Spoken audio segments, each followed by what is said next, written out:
ये दो तस्वीरें राहत की हैं। उसके राहत की जो कई बार बिक चुकी थी और उसके राहत की जो बंधक बनाए गए। इनका रेस्क्यू हुआ और ये वापस आ गए। पहले पहली तस्वीर की बात कर लेते हैं। सिल्ली के पूर्व विधायक अमित महतो की पहल पर सिल्ली की संध्या को बेंगलुरु से रांची लाया गया। सोनाहातू की रहने वाली संध्या को पिछले 3 साल में कभी नोएडा, कभी गाजियाबाद, कभी फरीदाबाद तो कभी बेंगलुरु में बेचा गया।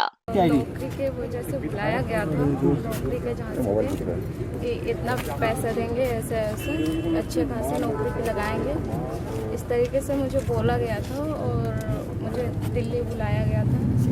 एंड मुझे कहीं और किसी के हाथों पे सौदा कर दिया गया और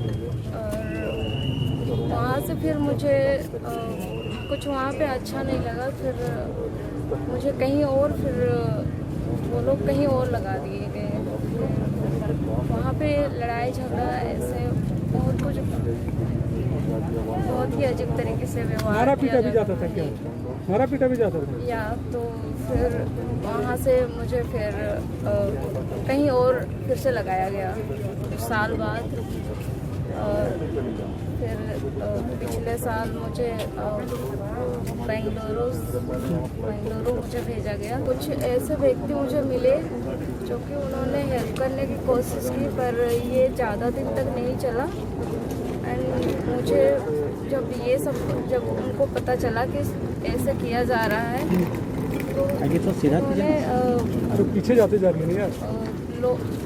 दरवाज़ा लॉक कर दिया। गलत काम हुआ था? गलत काम कुछ ऐसा लोग किया तुम्हारे साथ? नहीं, ऐसा कुछ नहीं हुआ। मारा पीटा जाता था? शारीरिक मारा पीटा जाता था जरूर। क्यों मारा जाता था? क्या बोल? मैं इसी वजह से। कौन कौन काम कराया जाता था? क्या क्या काम कराया था? चूल्हा चौका या फिर और भी कोई बाहर का काम? और भी बाहर का काम था। किस तरह का? जैसे कि नशे वगैरह करना, तो ये सब मुझे बिल्कुल पसंद नहीं। बार बार बिकती रही संध्या और उसके लिए उम्मीद की किरण बने अमित महतो, जिसके बाद संध्या को विमान से दोपहर बेंगलुरु से रांची लाया गया।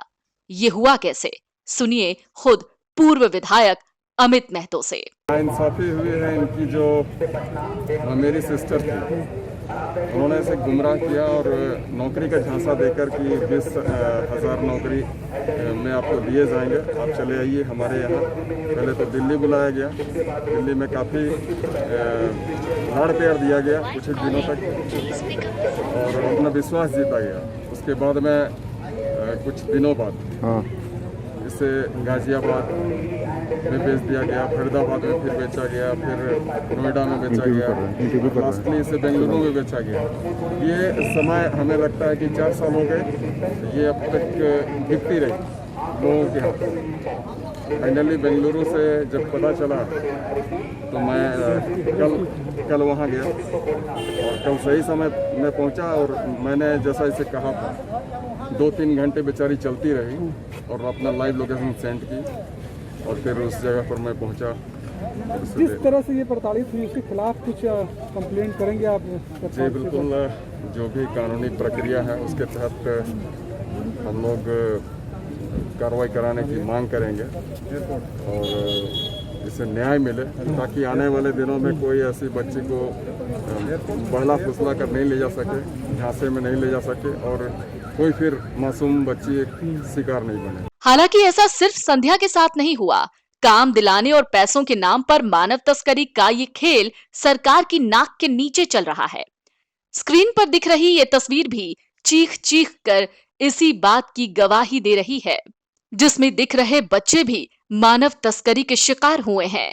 झारखंड के विभिन्न जिलों के करीब 2 दर्जन बच्चों को बाल कल्याण संघ द्वारा रेस्क्यू कर गरीब रथ स्पेशल ट्रेन के माध्यम से दिल्ली से रांची लाया गया। आपको बता दें कि इन बच्चों को एकीकृत पुनर्वास सह संसाधन केंद्र झारखंड भवन नई दिल्ली द्वारा स्थानिक आयुक्त मस्तराम मीणा के निर्देशानुसार दिल्ली के विभिन्न स्थानों से दिल्ली पुलिस के सहयोग से मुक्त कराया गया।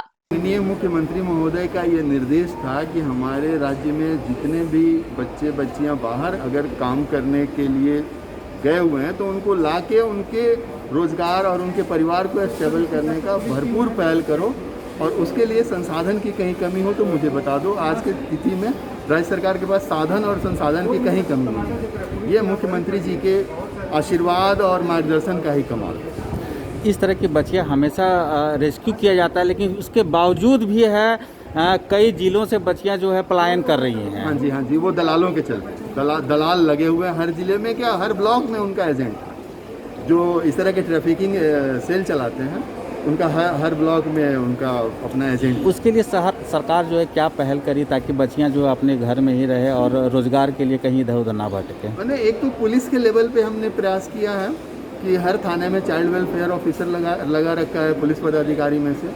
दूसरे की हर गांव में ग्राम बाल संरक्षण समिति बना दी है। उसके बाद भी दलालों का नेटवर्क सरकार पे कभी कभी भारी दिखता है। ये हमारी एक निजी समस्या है, हम कभी कभी संभाल नहीं पाते हैं, इतने ज़्यादा सक्रिय हैं दलाल। साहेबगंज जैसे छोटे से ज़िले से 10 बच्चियाँ हम साथ में लेके आए हैं, तो हम अब कितने पीड़ित होंगे अंदर से। मुझे कितना दर्द हो रहा है कि इतना छोटा सा जिला से 10 बच्ची को एक साथ रेस्क्यू करना पड़ रहा है। सर, ये बच्चे जो रेस्क्यू कर रहे थे वो किस घर में रहती थी, या फिर क्या शोषण होता था, या फिर इस तरह की बातें? घरेलू कामगार के रूप में लोग यूज़ करते हैं दिल्ली में। उनको लगता है कि झारखंड में ऐसे मजदूर सस्ते मिल जाते हैं, इसलिए वो यहाँ के बड़े घरानों नहीं बोलेंगे, जो भी वहाँ पे सर्विस सेक्टर है ना यहाँ का, वो लोग भी जाकर के ऐसे बच्चों को किसी के घर पहुँचवा देते हैं गरीबी के चलते। अब ये भी जान लीजिए कि इससे पहले जुलाई में ही 21 बच्चों को मुक्त कराया गया था, उनके परिजनों को सौंप दिया गया था। ये बच्चे झारखंड के साहिबगंज, पश्चिम सिंहभूम, गुमला, धनबाद, सिमडेगा और बोकारो जिले के थे। इस तरह जुलाई में ही कुल 47 बच्चों को मानव तस्करों के चंगुल से मुक्त कराया गया।